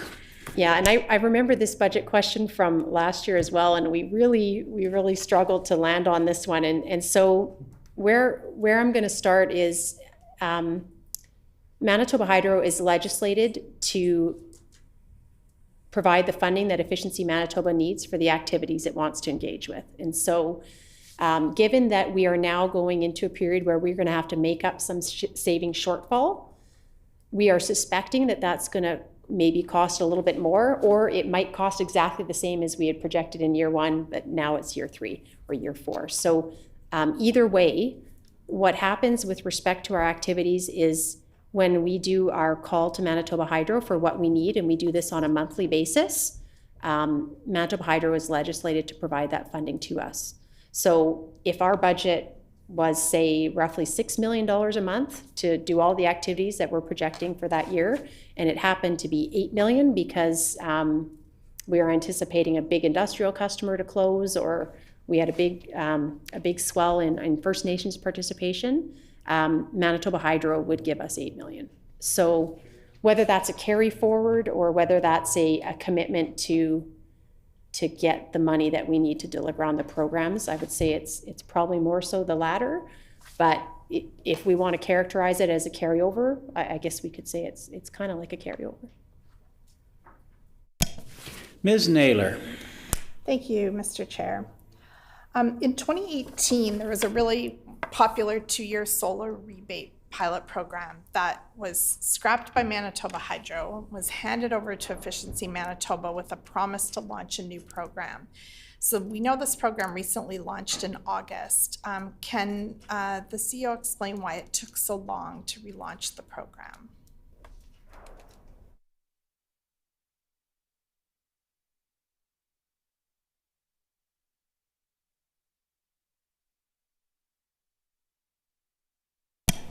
Ms. Kurlik. Sorry, Mr. Chair, can I take a pause for a minute?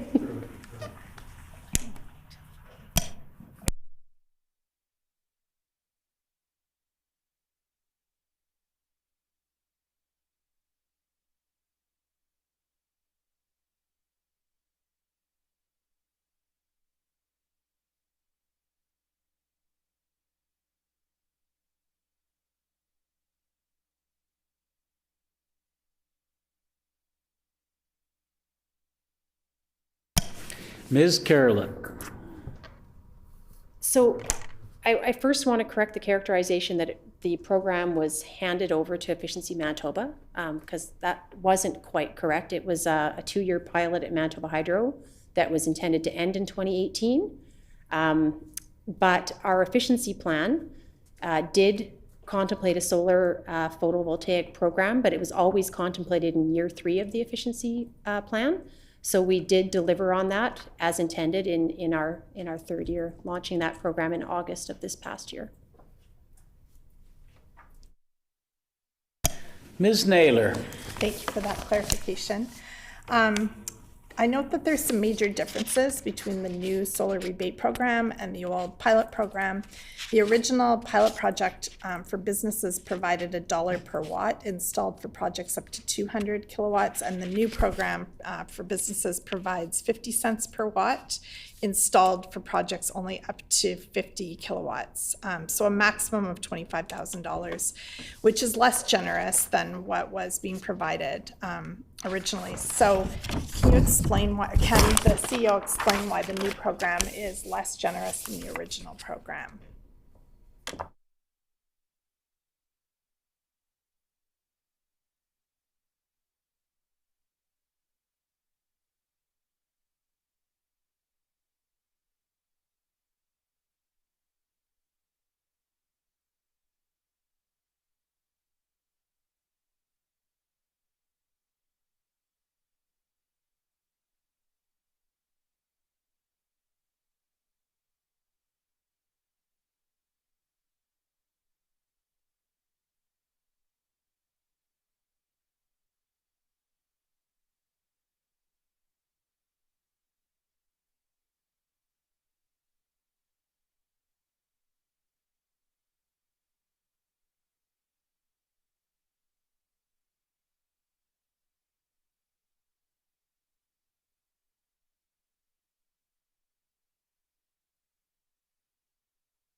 Ms. Kerlick. So the previous Manitoba Hydro program was a pilot program. And so, you know, based on an assessment of the outcomes of that program, we designed a solar rebate program that we thought was at a reasonable incentive level. One of the things that came to light as we were designing the program at Efficiency Manitoba was that the Greener Homes program was going to be coming to the market, and it was also going to be offering an incentive for solar up to $5,000. So we felt, combined with that $5,000, that a 50 cent per watt was a sufficient incentive level to encourage customers to partake with that program. Ms. Naylor. When Manitoba Hydro originally launched the solar rebate program, they were expecting about 100 applications, and then received more than 1,500. So how many applications does Efficiency Manitoba expect to receive for the new program for businesses, and how many have they received so far? And also how many for the homeowner rebate program?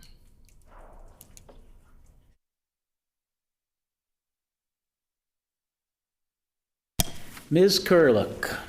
So I don't have the data of how many have been received through the program. What I will say is, regarding our residential program, we're aiming to make that participation a little bit easier by not having a pre-approval requirement for customers.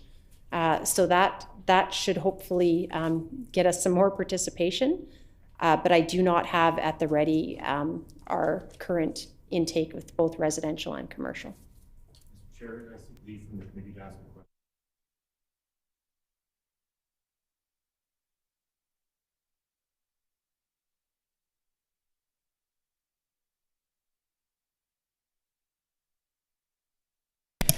In response to Mr. Lamont's request, the critic does hold the floor, and if the critic wishes to give you permission to ask a question, then you may do so, but you must consult with the critic first.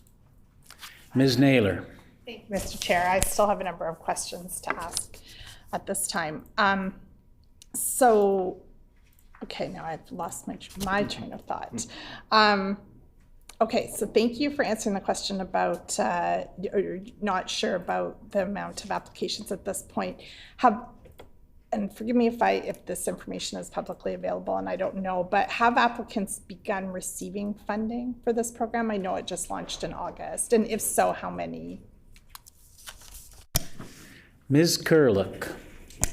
So I do know that, especially through the residential customer where the market where there's no pre-approval, I know that there have been rebates paid for solar installations for certain.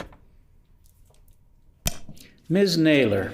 And regarding the applications for businesses for the solar rebate program, what are the sizes of the projects in kilowatts? And is there many that are above, like applications above that threshold of 50?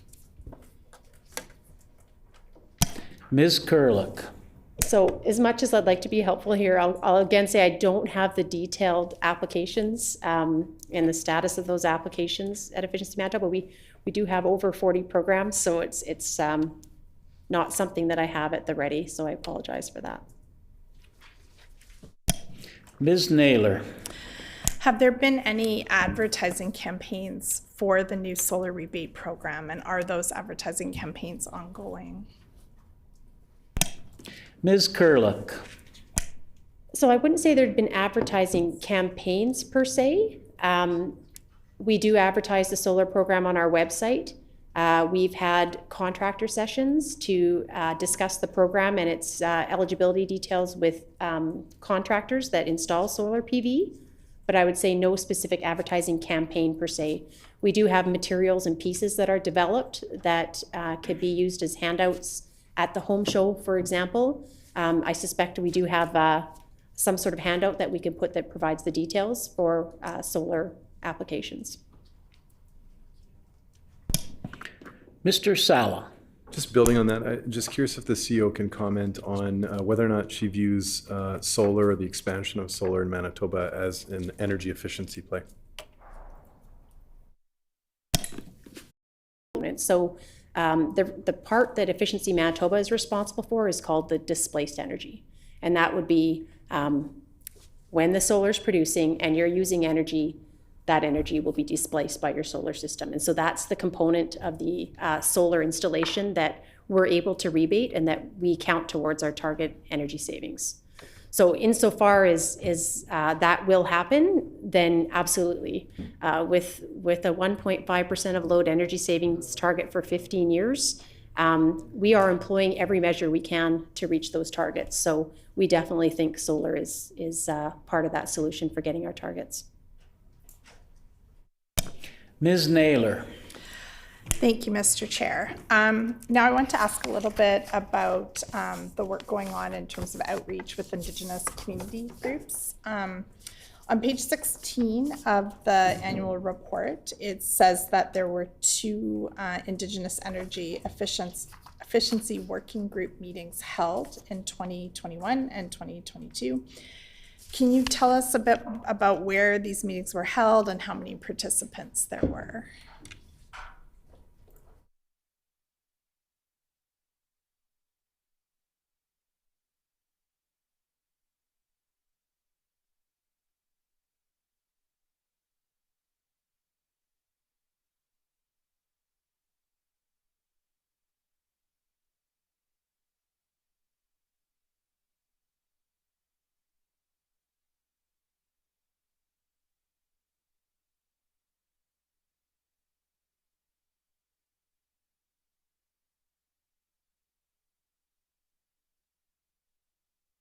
Ms. Kerlick.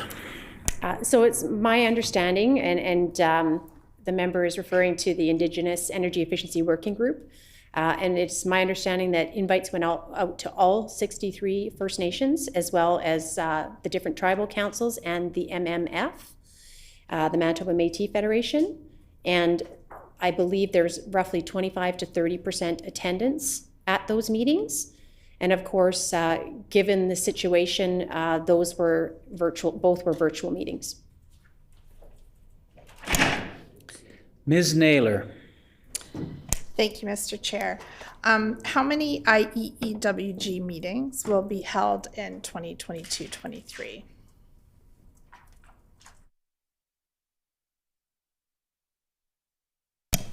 Ms. Kerlick. So I believe there's one coming up, and I mean 22-23 is nearly concluded. Can I have a moment, Mr. Chair? Yes. Yes, you may have a moment.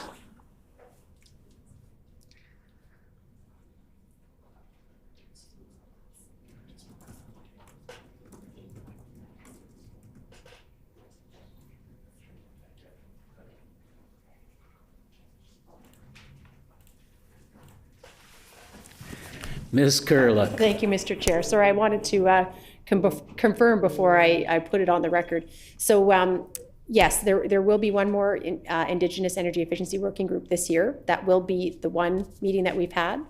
However, there has been direct outreach to the First Nations directly. So it's not the only Indigenous community contact we've had, and that's what I wanted to make sure that we were clear on. So even though the Indigenous Energy Efficiency Working Group is really critical to make sure that we're implementing the programs in a way that makes sense to First Nations community and Indigenous peoples, First Nations communities have their own distinct ways that they'd like to see energy efficiency rolled out as well. So there has been lots of contact with individual First Nations, and I do believe that we've even gone so far as I think we've signed roughly 4 contracts with four communities to start doing some of the direct install delivery. Ms. Naylor. Okay, I have to now refer to my notes. I did watch the community meeting that you held. I want to commend it was very well done and covered a lot of information, spent a lot of time on questions from the community, so it was helpful for me and I appreciated it. You noted there, the CEO noted there that that 11 First Nation energy efficiency advocates had been funded starting in April of last year. So my question is if how many applications there actually were, and if you could also, I know that the program was closing for funding applications in December, so if we could also hear how many additional applications came in, that would be great. Ms. Kurlik. So Efficiency Manitoba is super happy to report that for those 11 communities that we awarded funding to in April of 2022, there was 11 applications. So even though our efficiency plan projected there to be interest from 3 communities, I think largely due to our discussions with the Indigenous Energy Efficiency Working Group, we actually had more interest than we suspected, and it was an easy decision to fund all 11. So that's the existing intake, and you did mention there was another intake in the fall, and I do not have the data yet on where we're at with respect to those advocates.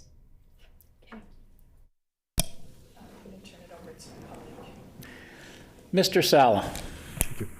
We know that the province is currently in the process of developing an energy policy that was due out recently. I'm just wondering if the CEO can comment on the expected impacts of that policy on Efficiency Manitoba's future direction.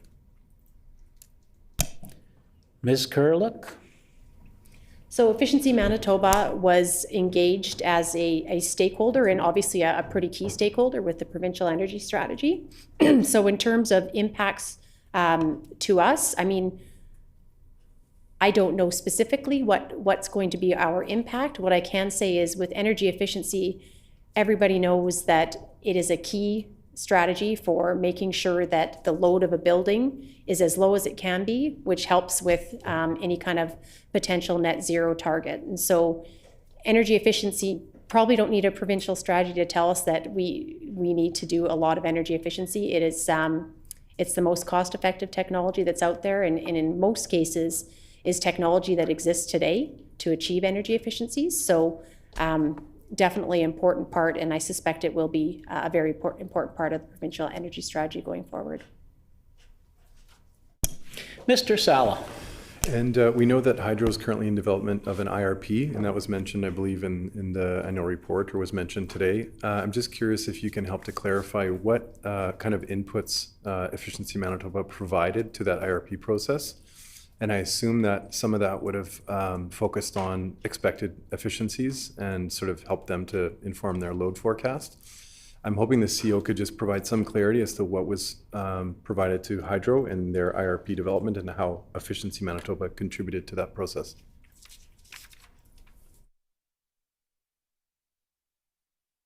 Ms. Kerlick.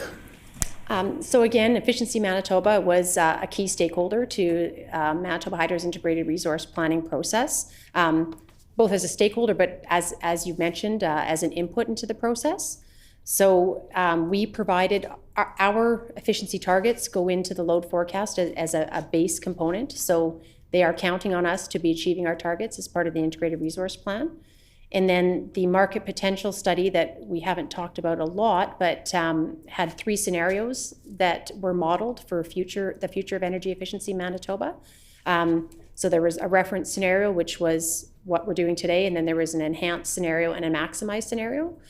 And it is my understanding that the enhanced and maximized scenarios were components that got modeled into the integrated resource planning process. Mr. Sala.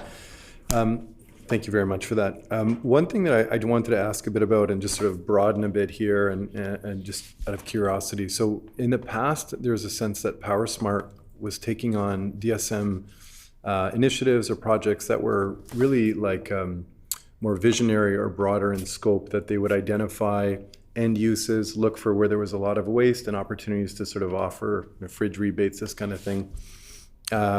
There are folks that have identified that throughout northern Manitoba in areas that are not served by natural gas, you have a huge number of homes that are currently heated by electric resistance heat, where you've got potentially huge efficiency opportunities there if we were to look at offering opportunities to convert those homes into electric heat or resistant or either in-ground heat pumps or other types of heat pump technologies.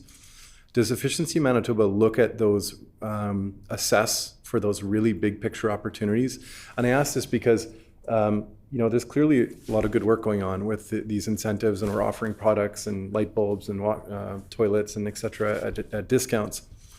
But if we think about efficiency more broadly, the biggest kahuna here is like really transformational change in home heating and transportation, right? And so when I hear us talk about the work that's being done, I see a lot of good things happening, but it doesn't seem as though we're really going for those big opportunities that could help people to save real money and could really help to drastically move us down a path of electrification in Manitoba. I'm just curious if you could just speak just sort of more broadly whether or not Efficiency Manitoba would like to be taking on or pursuing those types of more transformational initiatives. If so, is it hindered in doing that? What's the perspective of the CEO in terms of the willingness or the ability of Efficiency Manitoba to pursue those really big opportunities that can help us truly move down the path of increasing efficiency and change in terms of our energies?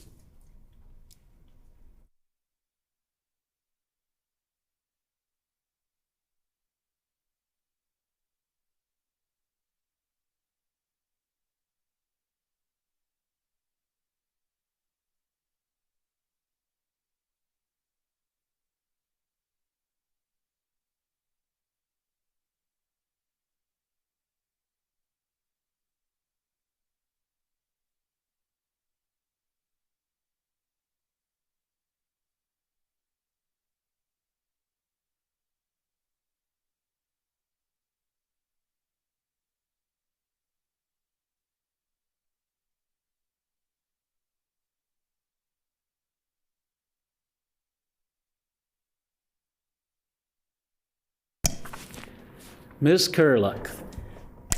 So there's lots to unpack in that question, but I think I've captured all of it. In terms of, I think the terminology used was transformational energy efficiency opportunities. And so the market potential study that we just completed in August of this year was essentially that roadmap as to what exists out there, transformational, where are the big energy savings, and what kind of budget will need to be spent in order to capture them. And so that was a big component, and that is essentially our roadmap. So is Efficiency Manitoba interested in it? Absolutely, that is our mandate. To say, I think there was a reference to it happening before, but not now. And I would definitely say that that is not the case. So we are definitely looking for transformational opportunities. In terms of home heating, and specifically in the north, is an area that we will always proceed cautiously with, only because we don't want customers to be without heat. Even cold climate air source heat pumps do have challenges in the worst of Manitoba weather. And so I believe there was an article in the Free Press just about a month ago about a customer that didn't know what to do because their air source heat pump had frozen up and wasn't working. And so we definitely don't want to be in a situation where customers are not able to get heat from their system. And hence the commentary I made earlier about necessitating a backup system in all cases for air source heat pumps in Manitoba. So I can't speculate whether that technology will eventually get to the point where it really is a cold climate air source heat pump and can actually sustain Manitoba winters.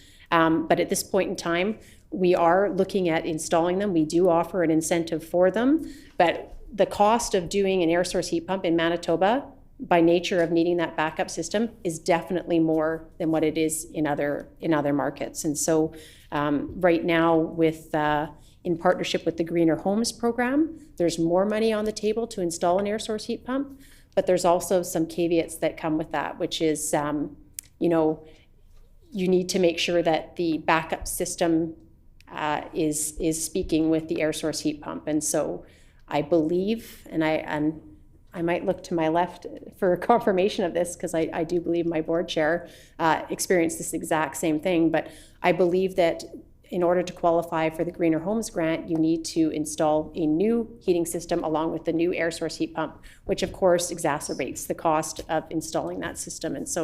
And that is the challenge. But we do have an incentive available for air source heat pumps. I would just proceed very cautiously with doing that in First Nations communities to make sure that they do have a backup system and that the backup system is speaking with the air source heat pump. The other thing that we're also doing is, you know, our innovation fund. So our innovation fund is really looking at what's next out there that hasn't even been contemplated in the market potential study. So what are the new technologies that are emerging that that could be implemented in the future? And so the innovation fund is definitely one of those components that the Efficiency Canada scorecard commended Manitoba for. We've done several presentations with Efficiency Canada so that our counterparts across the country can hear about how we're doing that. And so that's another area where we'll intend to, you know, really, I guess, you know, up the game and look at technologies and try and get energy efficiency in the market. One of the other things that we're doing, of course, and this was highlighted in the market potential study, is the industrial custom projects. If we want to talk about energy savings and moving towards our target, is a huge component. You know, a residential house only uses so much. Industrial customers use quite a bit more, and so there's a lot of energy savings opportunities there. And then, of course, just generally speaking, like, we're looking to transform the culture so that it's not just about installing a technology, it's a mindset. So that's really important too. And the home energy report that I mentioned earlier in the market potential study that was indicated as a technology that could be implemented to save energy, it is all about changing customers' behaviors. And it'll be a new program for us, but it's basically what they call in our industry a behavior-based program, which is, you know, relying on customers to change their behavior in their household or their business. And it comes with a whole different way of a third-party evaluation on that type of program, but that's another area that we're looking to kind of make some changes and you know, get to the point where energy efficiency is implemented throughout Manitoba. Before I recognize Mr. Saul, I'd just like to remind everybody as to the previous agreement to go till 3 o'clock, but we did start at 3 minutes late, so we will go till 3:03, at which time I will start calling the questions. Mr. Saul. Thank you so much for that answer. I just wanted to follow up on that. And one concern, of course, is that as we move down the path towards increasing our levels of energy efficiency in Manitoba, we have to be extremely judicious and cautious about contributing to peakiness here in Manitoba. Air source heat pumps are concerning in that they have pretty inefficient sort of COPs, as you probably know. So does the CO have concern, I guess, about a significant onboarding of air source heat pumps and a contribution to that, which ultimately would drive higher rates for Manitobans? Ms. Kerlick. I mean, that increasing demand at the time when Manitoba needs it most is definitely a concern. I know that we've looked at Hydro-Quebec has a program out right now that actually maintains an air source heat pump, but with a gas furnace backup, which eliminates that peak requirement. So that would be the one place where we're adding load, is if we're taking that gas furnace and switching it to an electric backup. But you know, our program does allow for a customer to keep the gas furnace as a backup. Mr. Sala. Mr. Chair. And then just one more question about financing. So earlier we talked about the advantages of on-bill financing and how Manitoba has been an innovator in that space, and I think we've got lots to be proud of in that area. PACE financing is another type of financing that's used in other jurisdictions, and I know that there's a variety of opinions out there, but some are making really good use of that, especially for commercial and sort of larger buildings. I'm hoping that the CEO can provide some comment on whether or not PACE financing has ever been explored or thought to be a a tool that we should be looking at. Yeah, I'm done here. A tool that we should be using here in Manitoba. Ms. Kerlick. Yeah, and the PACE financing that the member's referring to is, I think it's called property assessed clean energy. Yes, that's correct. And where the financing charge is placed on the tax bill of the customer. And so where jurisdictions haven't had any financing, it definitely has been something that has helped the market. It is something in terms of, right now we don't have any financing for commercial customers. It is not something I've heard of from our commercial customers that is required. But certainly it would be something we'd be willing to look at if they feel like there's a big stumbling block and the investment is too much to bear, and that they need a financing tool in addition to our incentives. So, you know, I guess in markets where there's no financing at all, it could be helpful. And yeah, I guess I would leave it there. If it's something that our customers would like us to investigate, then I suspect it's something that we'll hear about and that Efficiency Manitoba would look into.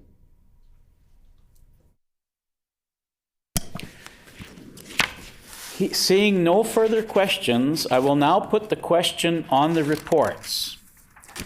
Shall the annual report of Efficiency Manitoba for the fiscal year ending March 31st, 2019 pass? The report is accordingly passed. Shall the annual report of Efficiency Manitoba for the fiscal year ending March 31st, 2021 pass?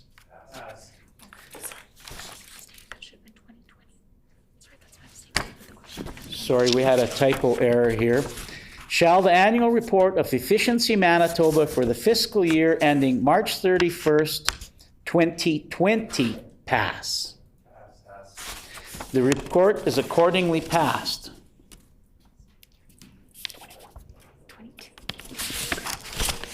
Shall the annual report of Efficiency Manitoba for the fiscal year ending March 31st, 2022 pass? The report is accordingly passed. The hour being 3:01, what is the will of the committee? Committee rise.